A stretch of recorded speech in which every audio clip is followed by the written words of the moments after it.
Good morning, everyone. Can I start off by saying how fantastic it is to be back in Helsinki? I haven't been here for a couple of years, 2 years actually, and I'd forgotten how much I really love this city. So I'm going to try and take us on a whirlwind tour in about 25 minutes, which is a retrospective of the last 7 years of the development of the MyData community, but also to tell a little bit of my personal journey, our personal journey, from the perspective of a founder within a MyData startup environment.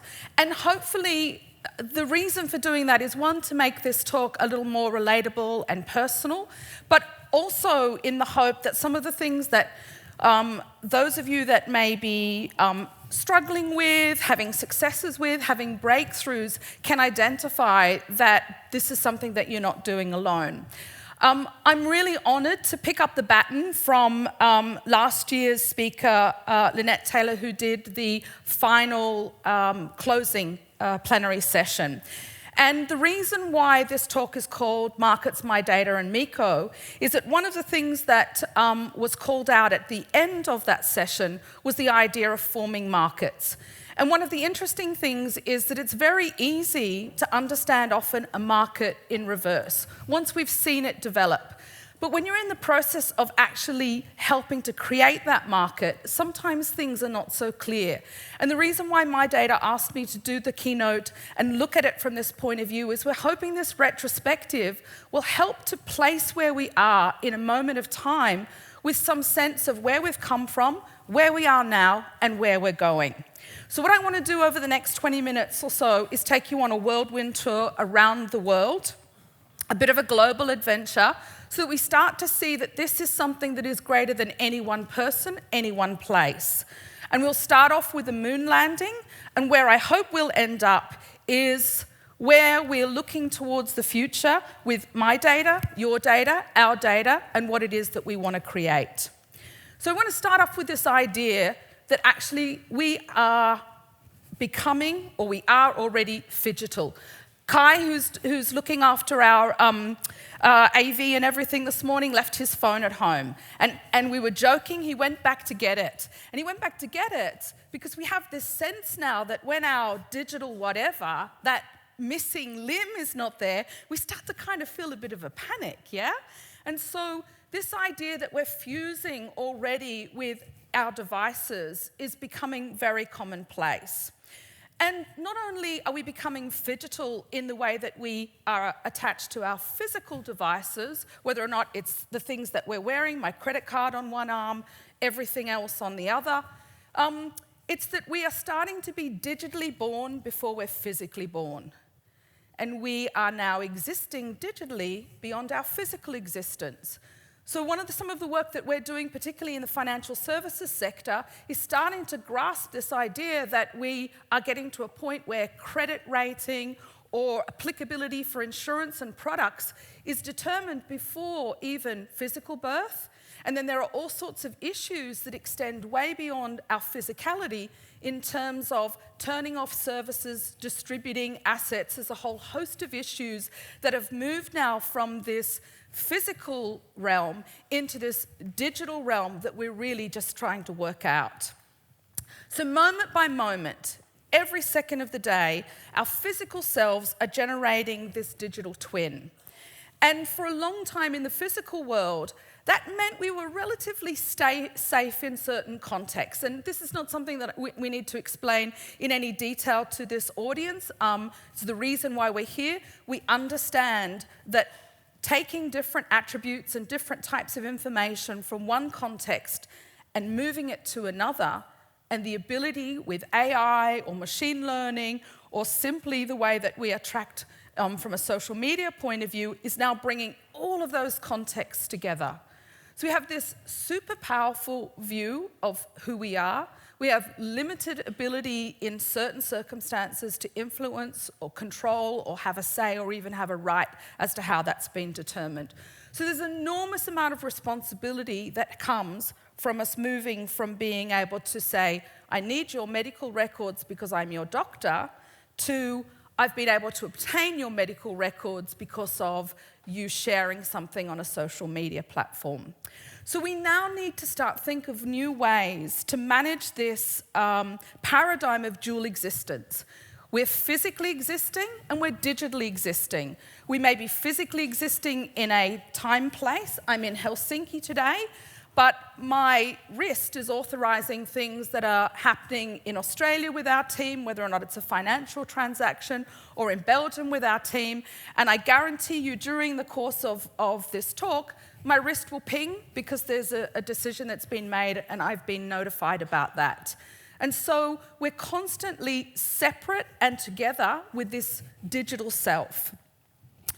Why I really care about this, and I think over the last year or so this has become clearer and clearer for me, is that we now have a world where every child that is born is actually born into this paradigm. The idea of the analog world that I grew up with is completely unlikely. And if there was one call to action, and I think there are many calls to action over this next few days for us to think about as from a technology point of view, an ethics point of view, an entrepreneurial point of view, it's that we have a generation that could be born into digital slavery if we don't get this right. And before I founded Miko, I worked in strategy and financial services. And one of the most important tests that we had whenever we built a product in our team, we would say to each other, if someone knocked on the door and tried to sell this product to my mother, would I be comfortable? And I think the question for us as technologists, creators, is if someone knocked on the door to sell this product, this service, this whatever to my child, would I be happy? So how did I get here? Where did all of this, why did this journey start for me? So it started with the moon landing. This will immediately date me. I was, 5, 6 or something, cross-legged on the floor in school, this huge black and white television being wheeled into what we called the assembly room, and we watched real-time the moon landing. And that was the first time that I can remember thinking, wow, like, imagine what is possible.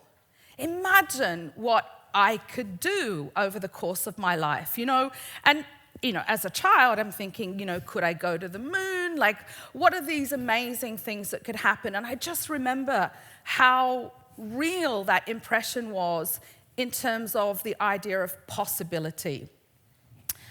Fast forward a number of years, and first Star Wars film came out. And of course I wanted to be Luke Skywalker. I was just completely in love with the idea of mounting some sort of resistance and saving the world. So I fell in love with the original trilogy. And this whole idea that there was, this sense of fighting for things that we believed in. The 80s started to get a little darker, big Blade Runner fan, but this idea of a possible dystopian future started to come into play. And then in 2002, I saw a film that I could actually say completely changed the trajectory of my life. On John Anderton is the one less traveled. Make sure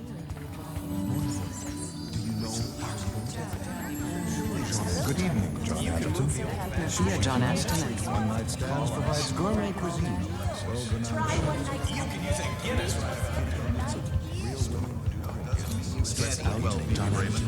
Escape from it all, Harrison. Just forget away, John Anderton. Forget your troubles.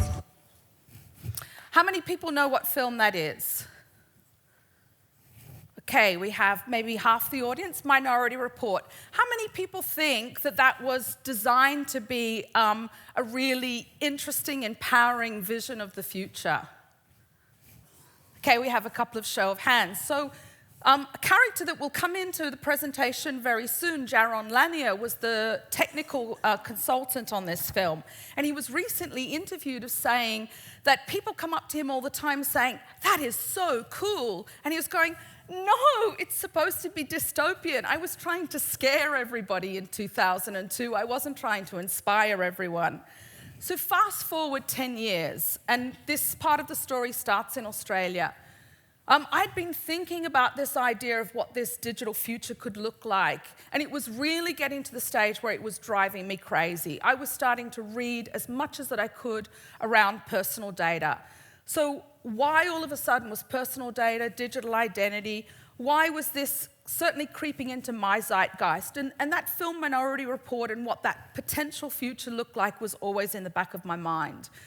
And I had this sense that there was something that I really wanted to do or be involved, but I had no idea. And at the time, all my friends were on the Facebook and saying, you should join. I was going, I'm just not sure about this thing.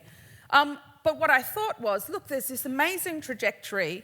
And by 2012, Facebook was about to do its IPO. And I thought, what might be interesting is, like all markets, the thing that comes next often unfolds out of the risks that are associated with the thing that's here right now. So maybe there's a clue.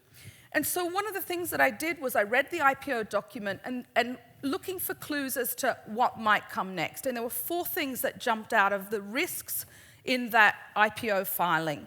1, the risk of privacy becoming an issue. 2nd, the risk of some type of regulation. So remember, this is before GDPR. A 3rd risk was potentially people realizing the value of their data. And then the 4th risk, at that time, if you remember, Facebook was moving largely from a desktop into mobile. And so a lot of the ways that their business model worked was about to move under the bonnet and become quite opaque. And we had a small kind of visualization session with the team back in 2012, where we imagined a time in the future where all of these things would collide and there would be some kind of inquiry. And so we thought, wow, if that's possible, then what might be possible in reverse? And that was really the birth of the company Miko.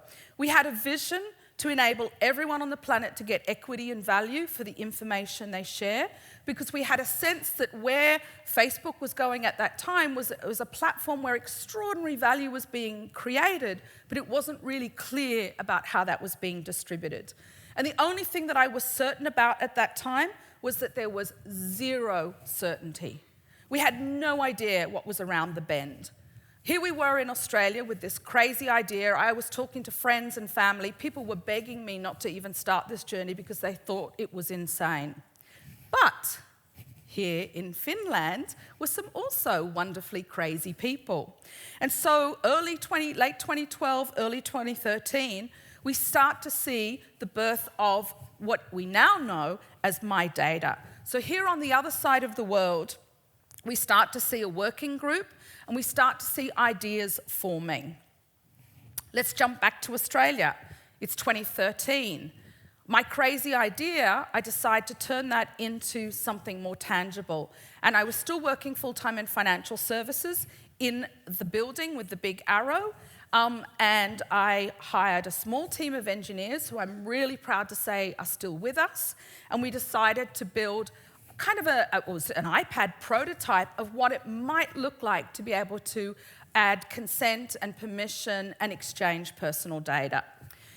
And in that same building, in that same year, 2013, I was in the audience at a technology finance innovation festival called Amplify, and Peter Van spoke. And he presented this extraordinary vision that Swift at the time were working on called the Digital Asset Grid. And I remember sitting in the audience thinking, wow, this thing that we have built, this prototype, I see exactly where it could fit into this kind of digital identity, permission control environment.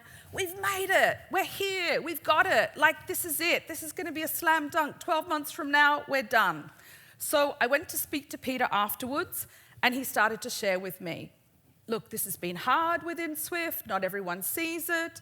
We're trying to get people to understand the importance of digital identity. He said, but there's a handful of people that if you could ever get in front of with this thing that you're working on, I think you could find a community, and here are these people's names. So I went back to the team and I said, I think I've got to go find these people. And they're going, how are you going to do that? I said, I don't know, but we should just kind of reach out. So I'll go on the road, I'll go around the world, and we'll see if we can find these people. And we had a place to start. I sent an email to Doc Searles. Somebody had given me his email. I think it was maybe via the VRM community, so I sent him a note. And the team affectionately called this the Covered Wagon Tour. Basically, I was going to set off on looking to see whether or not there were communities that were interested in pursuing the kinds of technology that we were working on. I had one really important anchor point. Jaron Lanier had just released the book, Who Owns the Future? He was kind of a hero of mine based on the Minority Report film, and he was going to speak at the New York Public Library, and he was going to talk about this idea of the value of data. So, the one thing I knew I needed to do was to be in New York on the 10th of October, and so. You say might be aggregated, no?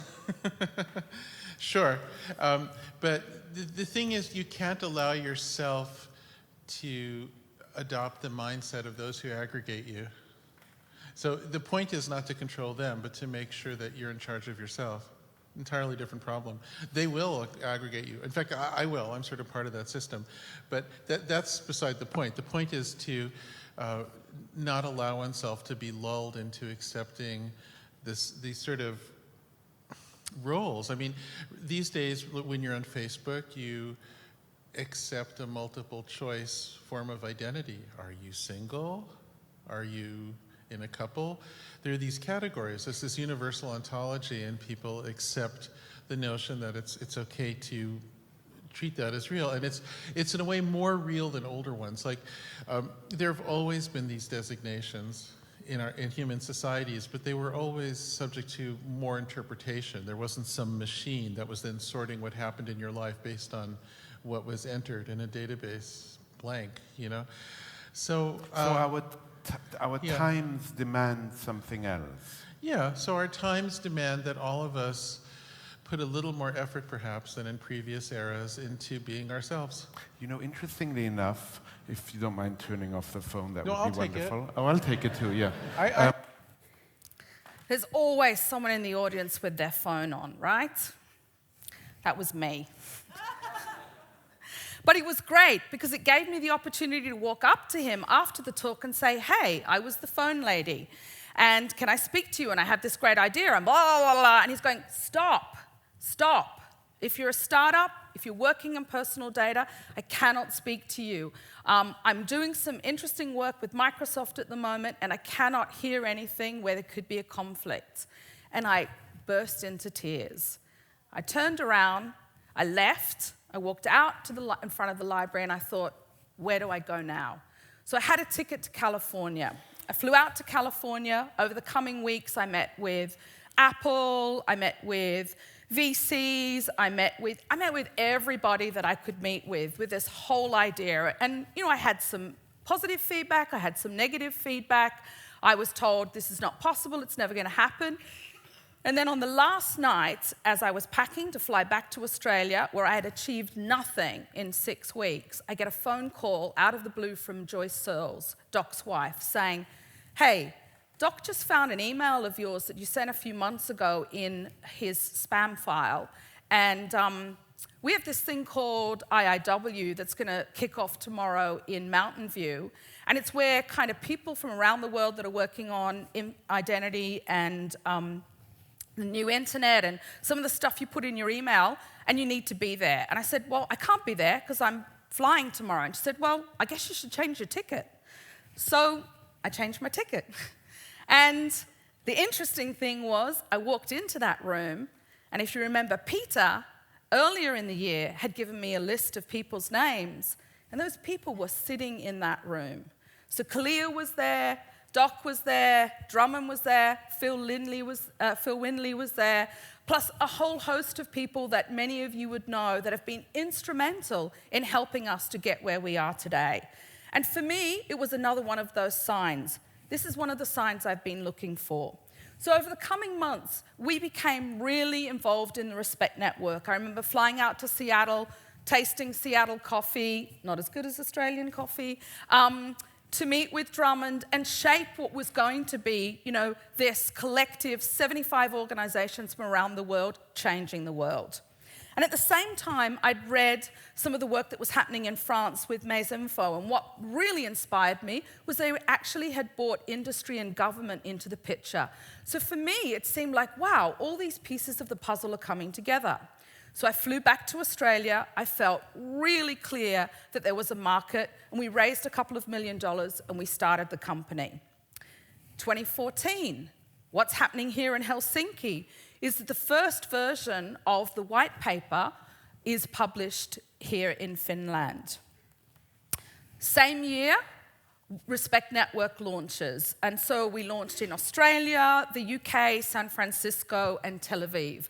And of course, it was a huge success, and this is the end of the presentation, and everyone lived happily ever after. Except it wasn't. So this is a quote from Lynette's closing last year. And I think this is a really important thing for us because this is kind of a way station in the journey for all of us. This is when markets are forming, so much of it is around learning and iteration. And often when you see something just take off and scale, it's because there have been, that idea of shoulders of giants, there have been lots of people before chipping away, iterating. And I think one of the great things about those of you that are in the room starting this journey now, a lot of that hard work has been done. But it's still really important that we step back and we say, what have we learned? What's working? What's not working?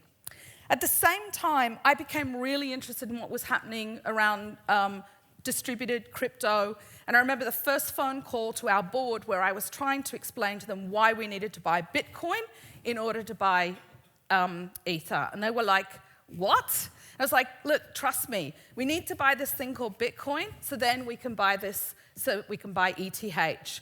So we were getting really interested at that time of what was happening and participating in that community. So let's jump back here to Helsinki. What's happening? The MyData document, the MyData paper is now published in English. One of our team reads it. What's the first thing you do when you read a white paper that's published in Finland? You jump on an airplane and you come to Finland. So we came and met the community. And that year, many, many things started to happen, including the first roundtable in the EU. And I see Malte in the audience. Hi, Malte. So this was a time, again, where many of you that are here may have been at that initial roundtable, where we started to say, look, there is something here, and there is a coalition of the willing from many parts of the world. And for ourselves, we had just started to do our first pilot in Belgium, and we could see what we believed this idea of an ecosystem or convergence. So it was another sign that actually something was forming. There was a market forming here. So we thought, okay, we'll set up our headquarters in the United Kingdom. We speak English. It's really central. There was this talk about England leaving the European Union, and we were like, that's never going to happen. How could anyone decide to do that? So, again, history, learn. We spent the next year or so, based on what we'd learned through our launch with Respect Network, to start focusing on use cases and utility. We really had to bring that into the fore. And I really need to speed up because time is against us. So in 2016, what we started to see back here in Helsinki was things starting to form stronger and stronger around a community, and the first MyData conference. And here we have Peter Van back on stage. I encourage you to go back and have a look at his talk. We started to focus ourselves in 2017 on use cases, and this challenging ourselves to find business models that were not about monetizing the data. What did it look like to build ecosystems that would enable B2B to operate better, B2B to C, and the rise of what we now know as Me2B? Back here to Helsinki 2017, and I think it's the year that we signed the declaration. 2018, what did we start? 2018, we started to see this issue of trust. And I think one of the things that's really meaningful for me right now is to recognize we live in a post-truth world. Just because you see something, you hear something, or you read something, it doesn't mean it's true. And so we have this situation now where we have this convergence again, where there's opportunity to start looking at how we link trust anchors and verified credentials together with human agency. And that was what led to us to writing and publishing our paper, Zero Knowledge Proofs for the Modern Digital World, outlining what it could look like if industry, government, and human agency came together, where there were transparent business models, greater privacy, greater control, and what we see is this link between the existing world and the new world. Back here to Helsinki, 2018, and the formation of the MyData Foundation. Towards the 2018, this was a really low point for me in the founder's journey. I knew that we were starting to see unlock value, we were earning revenue, the team was growing, we had funding, and I knew there was an answer behind one of these doors, but I didn't know which door it was. And I think the thing that I would say to you is that it's a natural part of any journey to stop and go, am I in the right place? Am I in the wrong place? And I went to a blockchain conference in Australia, and someone asked to have a coffee with me, and they'd read our paper, and it turned out to be the CEO of a company called SVX, another Australian fintech, and they had determined that they had 3 choices after reading our paper: compete, partner, or invest.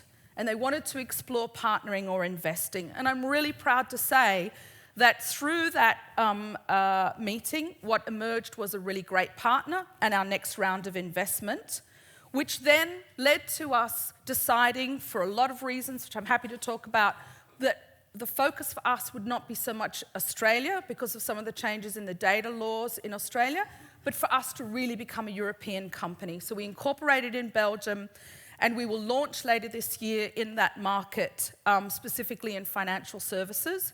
And so a lot of the things that we had been working on actually just started to fall together like pieces of jigsaw puzzle. But that was not an overnight thing.